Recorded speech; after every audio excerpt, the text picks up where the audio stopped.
예.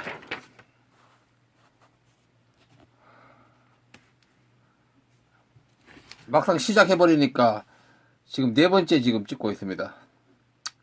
내일 해야 될 것 같은데 원래대로 하면 그냥 감질나서 안 되겠어요. 끝내야 되겠어요. 제가 하고 싶은 얘기 자고 우면하지 말고 그냥 소신껏 해버립니다. 제 동영상에 뭐 최근 거도 그렇고 그전 거도 그렇고 무의미한 댓글, 무의미한 내용의 댓글, 비아냥거리는 댓글, 저질 욕설 댓글 이런 것들을 삭제하고 이렇게 했는데 무의미한 것도 물론 이거는 그야말로 무의미한 거니까 그렇고 이런 댓글은 안 다는 게 좋고 그러니까 비판을 하려면 앞뒤 말이 되는 비판이더라도 구체적으로 앞뒤 논리적인 비판을 해야지 비아냥 저질 욕설 그런 개쓰레기들을 욕을 안 한다는 게 좋지. 이 개놈의 새끼들. 니네들은 내가 하는 무슨 무슨 말 하는지도 뜻도 몰라. 이 개놈의 새끼들아.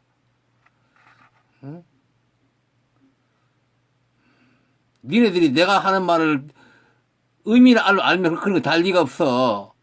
아무리 보수골 꼴통이라도. 자, 이기겠습니다.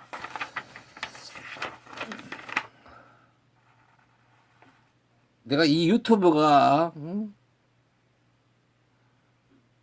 이 지구상에서 가장 썩어 빠지고 오염된 공간인 줄 알면서도 내가 이 짓을 하고 있는데 쌍놈의 새끼들. 자, 읽겠습니다. 미국의 영향을 지금 얘기했죠.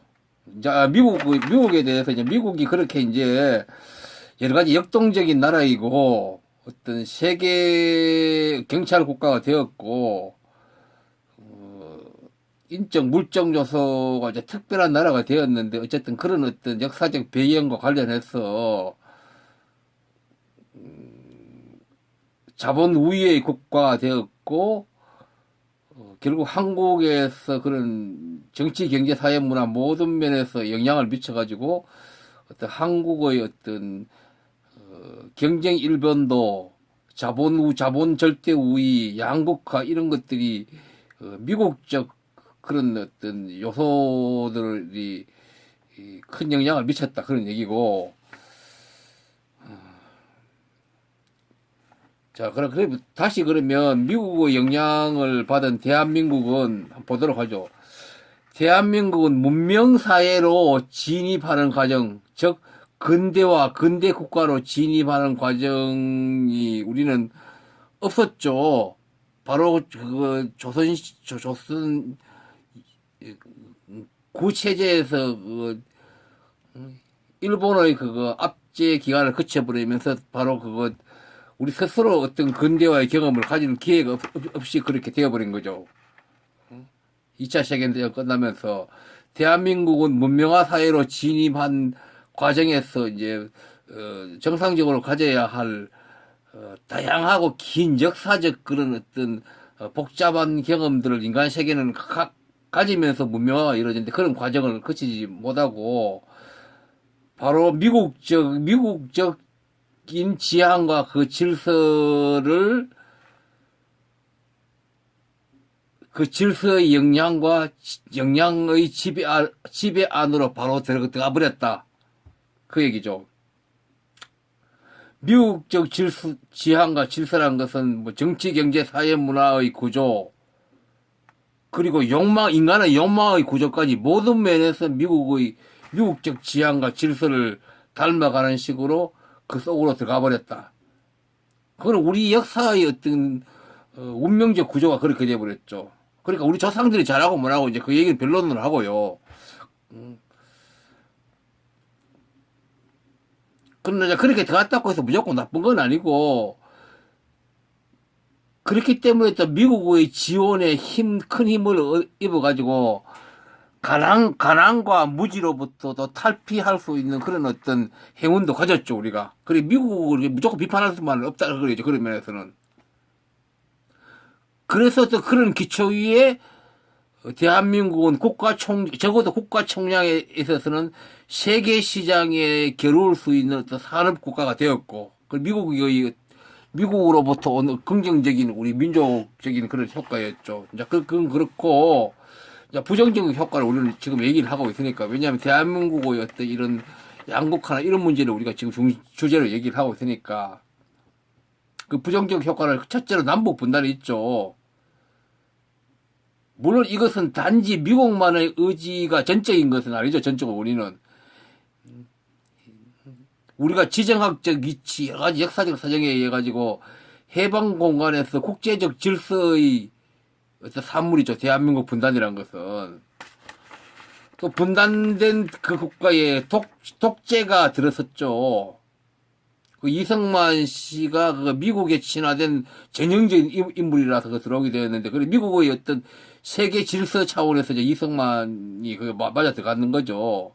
그 이승만이라는 사람은 민주와 민족에 대한 이해나 그意識, 현저히 그 부족한 사람이었죠.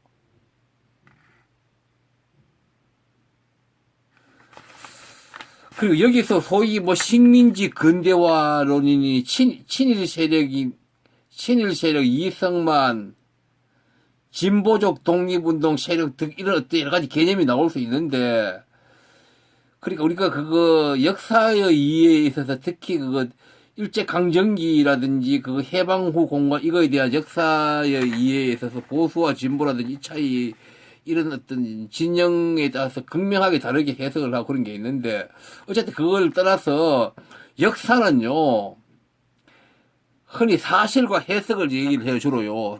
어떤 사실이 맞느냐, 안 맞느냐, 해석을 해야 되냐, 이렇게 맞는데, 근데 사실을 따지는 것은 역사에서는, 큰 의미가 없는 경우가 많아요. 그리고 흔히 그러면 해석을 그러면 올바르게 해야 된다 그러는데, 그것도 모든 것을 충족할 수 없는 거예요. 이 역사란 것은. 해석도 각자 자기 나름입니다. 결국 그 역사는 100년 전, 200년 전, 수십 년 전 역사에 대한 사실을 하기 이런 건 현실적으로 객관화될 수가 어려운 게 굉장히 많아요. 당장 오늘날 있던 사실들도 어떤 언론에 나오면 각자 주장이 틀리고 다 그런 거거든요. 인간의 사실이란 것은 언어로서 완벽하게 할 수 없는 게 인간의 사실이에요. 언어로서 완성이 될 수 없는 게 100% 없는 게 사실이에요. 결국은 역사는 지향일 수밖에 없는 거예요. 현재 이 땅에서 우리가 가져야 할 지향이 뭐냐, 그거에 의해서 역사를 우리는 이해를 하고 수용할 수밖에 없는 거예요. 어떤 하나 선택일 수밖에 없는 거예요. 역사는요. 그 지향은 뭡니까? 그 나라 국가와 그 나라 국민들의 그걸 일부 100% 만족할 수 없는 거예요. 일부 갑을 제외한 대부분 국민인 언어의 삶에 의해서 어떻게 도움이 되고 그 개선 가능하든지 그것의 기준으로 하는 지향을 선택해야 되는 게 그게 올바른 역사인 거예요. 그 역사는 사실과, 그러니까 조금 단순히 말하면 사실과 해석도 아니고 지향이에요, 지향. 그런데 그 지향적 측면에서 가지는 사람들이 별로 없어요. 역사 해석에서. 착각을 하면 안 돼요, 역사는. 역사는 지향이다. 어떤 기준을 향한 지향이다.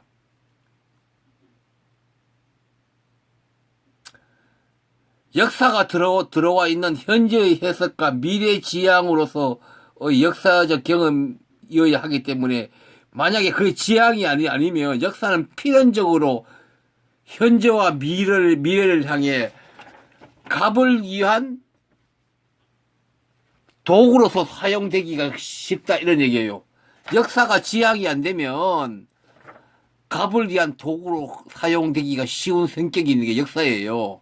그래 역사는 결국은 그 국가나 민족의 이 가져야 할 지향이 뭐냐 그것을 보고 선택을 해야 되는 어떤 그런 운명적인 성격을 가진 게 역사예요. 뭐 해방 공간을 얘기하려고 하면 이게 한도 끝도 없거든. 해방 공간이 엄청 했잖아요. 엄청난 사람이 죽어나갔고, 적색 테러가 일어났잖아요. 이승만.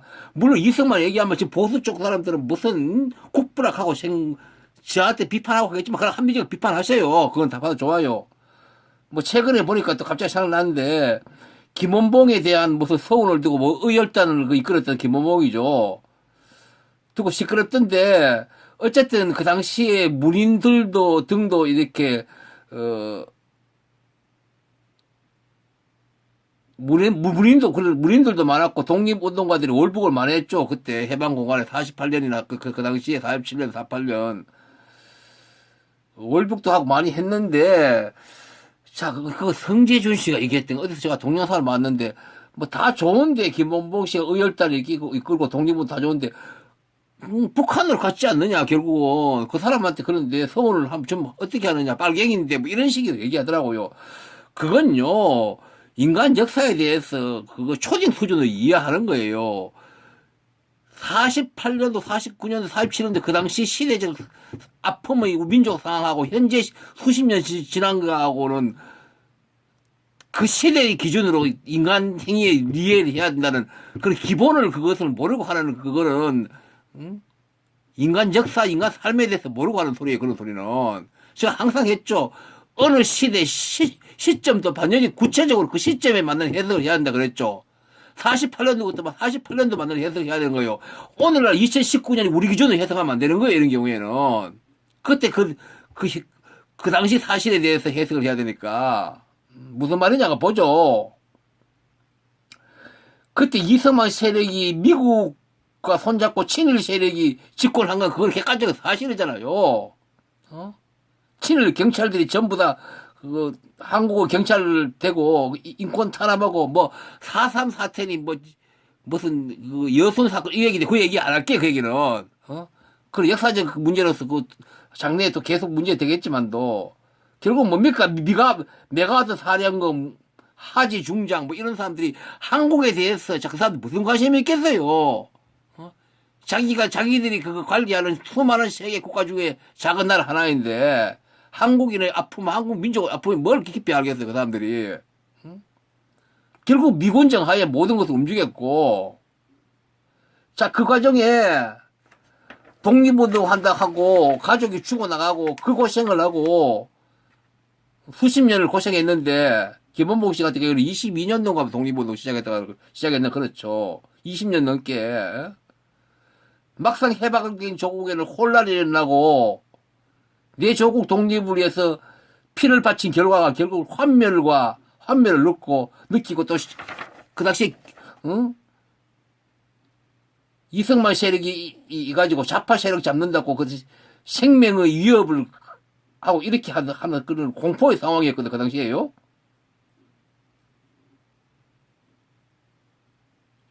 그러니까 김원봉 씨도 자기 집에 무슨 테러가 들어오고 그랬다는 그런 사실도 있고 그렇죠. 그런 어떤 조국에 대한 환멸, 또 그 사람들도 식자층이잖아요. 삶에 대한 철학을 생각하잖아요. 그리고 생명의 위협을 느꼈죠. 그리고 오늘날 우리는 북한 김일성 이런 거에 대해서 독재 정권 세습 권력, 인민에 대한 자유도 없고 이런 것들, 그거는 객관적 사실을 저는 인정해요. 그러나 오늘날 북한의 집권 세력하고 그 당시 50년도 전에 48년도하고는 또 틀린 거예요. 그 당시에는요, 6.25 전 그때는 김일성이 있었지만 그 사람은 단지 북한에서 권력 지분이 많은 어느 하나의 정치 지도자의 한 사람 정도였어요. 오늘날 같이 1인 독재를 완전히 그걸 정권을 완성하려는 상태가 아니었어요. 북한은 그때는. 복잡하게 그쪽에서 내부적으로 서로 경쟁도 하고 있었고 그런 정도였고 완전한 독재로서 어떤 장악한 김일성이가 한 그런 상황도 아니었고 그 당시에는 소련에서 그걸 받아서 온 얼마 안 되었고 결국 권력이 연합한 그런 어떤 상태에서 북한은 그러니까 김일성 세력이 완전 장악한 것은 60년대 후반 70년대 막 들어서면서 그때서 겨우 완전히 장악했어요 북한은. 자, 그런 시대였기 때문에 한국에서 환멸을 느끼고 생명을 위험했기 때문에 그 당시에 독립운동했는 사람 중에서 이제 좌파적 의식 가진 사람 많았잖아요. 그 당시에는 좌파적 의식 가진 거 아무것도 이상하지 않았어요. 세계 조류가 그런 흐름이 있었어요. 독립운동하는 사람들 위해서 그 좌파적 진보적 세력이 거의 태만했어요. 그리고 38선 같은 올라갈 휴전선 같이 이렇게 강력하게 경비를 하고 이런 건 아니었어. 막 마음만 먹으면 넘어갈 수 있는 그런 시대였어. 그 당시에서는. 자, 그런 것들을 살폈을 때 저는 역사적 아픔, 어떤 민족의 비극 앞에서 정보 프레임을 걸어가지고 하는 이런 것들은 결국 역사의 의미를 모르는 실체적 시민의식이 없는 대한민국이 아직까지 그것을 바로 보여주는 증거예요. 뭐 이 부분을 얘기하려고 하면 이제 뭐 또 한없이 복잡고 많은 얘기니까 이제 요 정도로 하죠. 결국 역사란 것은 제가 대안을 강조했듯이 이제 앞에 있듯이 그 어떤 지향이어야 된다 이 얘기고 결국 대안이나 지향이 없는 해석과 주장은 거짓일 수밖에 없다. 거짓일 수밖에 없다. 결국 누차 얘기했듯이 갑들과 그 보수 대한민국에서 갑들과 보수들은 대안이나 지향을 언급하지 않거나 추상적으로 말한다고 얘기했죠.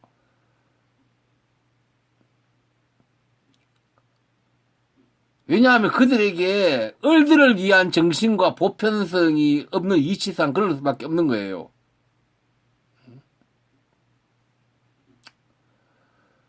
그리고 그 이어서 또 군사 독재 또 계속 되는 4.19가 실패하고 또 뭐 군사 독재가 또 용인되는 미국이 군사 독재를 용인했죠. 미국이 그리고 이승만을 어떤 해방 공간에서 대한민국을 지배하게 했고 또 박정희의 군사 독재 정권도 용인을 하고 그런 어떤 우리 역사가 있었고 물론 박정희는 중화학 공업이라든지 이런 산업화를 선택했다는 긍정적인 측면이 있어요. 자, 이런 면에서는 박정희보다도 이승만의 존재가 대한민국으로서는 더 불행한 일이었다. 결론은 그거는 그렇다 그 얘기예요. 어쨌든 그런 미국적 영향이 그렇게 남북 분단의 문제, 독재 정권을 지원하는 어떤 문제 이런 것들이 미국하고 다 관련되어 있고 특히 악성 자본주의와 경제 일변도의 어떤 국민 의식을 가지게 한 영향 그리고 뭐 아까 이미 먼저 지난번 동영상에서 얘기했습니까? 레더 콤플렉스가 미국으로부터 전파될 수밖에 없었다. 그러다 보니까 복잡한 문제가 생기죠. 분배 구조, 분배보다 성장 추구, 원조 경제, 다음에 군사 독재 정권의 용인, 또 성장은 보수에 친한 성격, 성장의 수행 요소로서 학벌 사회가 구축되고, 그러다 보니까 진보와 사회주의적인 요소와 시민의 자기 계급 의식이 들어설 수 있는 그런 틈이 없어져 버렸다. 보람이나 공존 등 돈이 아닌 인간의 어떤 가치나 지향으로서 행복의 조건 그런 것들이 우리에게 들어올 수가 없었다. 그러니까 보람이나 공존 같은 인간적인 본래의 가치보다도 돈이라는 어떤 하나의 어떤 단일 가치로 부정적인 가치로 우리의 의식이 만들어져 버렸다 전부. 결국 보수는 한국에서 보수라는 것은 부당한 부의 형성과 예를 들면 부동산 투기와 같듯이 이렇게 연결되는 보수가 되어버렸다. 그리고 대한민국이 산업자본주의, 금융자본주의, 극도의 개인주의, 자본의 지배, 자산 수익이 큰 나라 이런 나라가 되었다.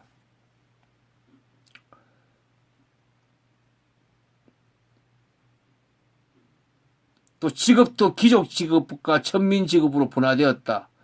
뭐 대기업 공조직이 귀족 직업이 된 반면 중소기업이나 비정규직, 영세 자영업 이런 것들도 천민 직업으로 되었다. 좀 이렇게 노골적으로 말하자면 그렇다는 얘기죠. 같은 직종 안에서도 보수의 수준이 현저하게 차이 나는 이런 문제도 생겼다. 이것도 올바른 일 아닌 거죠. 예를 들면 의사와 간호사 사이는 보수가 엄청난 차이가 나던데 이것도 크게 잘못된 거예요. 이 의사와 간호사 관계 이 문제를 제가 별도의 동영 사업을 한번 찍을 수 있는데 이건 시간이 없으니까 건드려 가죠. 이것도 크게 잘못된 거예요. 또 수명, 여명 기간이 길어짐에 반하는 노후 소득의 부재라는 모순이 현실화되었다. 지역과 계층과 남녀 사이의 불평등과 갈등이 사회화되었다. 결혼 출산의 기피 현상이 일어나고 인구 감소, 사회 안전망 부재 이런 저런 부정적인 요소들이 결국은 많이 쌓였는데 결국 심각한 양극화가 영속되는 걸 구축되었다. 즉 이제 미국의 이제 그런 어떤 미국의 그런 어떤 본질적인 성격 때문에 이제 결국 한국 그 영향을 컸는데 굳이 굵직한 것을 따지자면 남북 분단 문제도 이제 미국도 그 책임이 크죠. 100% 책임은 아니지만도. 응? 그러니까 독립한 나라가 분단되는 게 이상한 일이 벌어진 거예요, 대한민국은. 그 이후에 그런 제대로 됐으면 모르겠는데, 어떤 독재의 정권이 들어서고, 그것이 계속 이어졌고, 또 거기다 악성 자본주의가